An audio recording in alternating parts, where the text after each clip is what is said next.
चलो आशा करते हैं सब लोग ठीक होंगे, लेकिन कोरोना का ऐसा वक्त चल रहा है कि जिसमें ठीक क्या परेशान भी हैं। और परेशान का इस टाइम ऐसी हालत हो रखी है, हर दिन एक निगेटिविटी सी बढ़ती जाती है, एक निगेटिविटी से आ जाती है क्या करें क्या ना करें इसी तरह।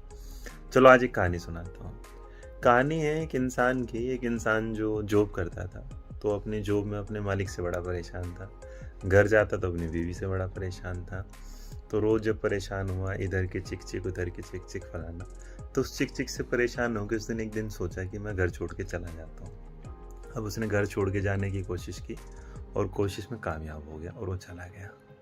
तो जाने के बाद उसे एक पहाड़ दिखाई दिया और वो उस पहाड़ पे चढ़ता चला गया। जैसे जैसे पहाड़ पे चढ़ता गया तो जो पहाड़ के ऊपर जो बिल्कुल ऊंचाई पे पहुंच गया ऊपर, तो देखा कि उससे पहले ना एक बाबा जी वहाँ तपस्या कर रहे थे और बैठे थे। तो उसे तो चलो लगा कि भाई बाबा है कि बैठा हुआ है यहाँ।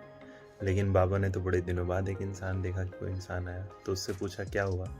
तो बोला बाबा जी ऐसे ऐसे परेशान हूँ कि बस मरना चाहता हूँ। कह रहे चल एक काम करे, एक दिन के लिए रुक जा। कह रहे ठीक है बाबा जी, आप कह रहे तो रुक जाते हैं। तो बाबा जी कह रहे अच्छा एक काम करेंगे, आगे ना रेगिस्तान है तो एक दिन वहाँ चलेंगे, कुछ देख के आना है थोड़ा सा, कल मेरे साथ चलना, फिर तो उसके बाद मर जाना, मैं तुझे रोकूंगा नहीं। कहने लगा चलो बाबा जी आखिरी इच्छा पूरी कर देते हैं, जब इतना गया। तो बाबा जी की बात मान ली। अब बाबा जी की बात मानने के बाद चला तो रात हो गई उसमें। और जब रात हो गई तो उस रेगिस्तान में देखा कि एक आदमी अपने कुछ ऊँट के साथ वहाँ था और वो व्यापारी था। तो व्यापारी इतना बढ़िया था और उसने क्या किया, उन दोनों को, ऋषि महाराज को और उस इंसान को कुछ खाना पीना खिला दिया। अब वो एहसानमंद होंगे ऋषि महाराज, तो ऋषि महाराज बोले कि ऐसा काम करते हैं, इसने हमें खाना वाना खिलाया तो इसकी थोड़ी सेवा कर देते हैं और इसको कह देते हैं कि तू सो जा, हम जाग लेंगे। कहने लगा ठीक है महाराज।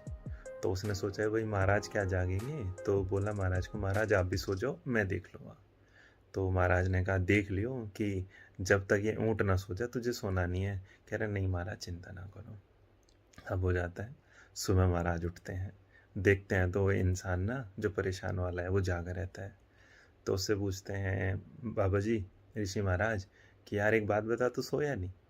कह रहा कहाँ महाराज, एक ऊँट सोता था दूसरा उठ जाता था, एक सोता था दूसरा उठ जाता, पूरी रात यही काम करता रहा, सोने ही नहीं दिया। तो ऋषि महाराज बोले कि यही तो ज़िंदगी है।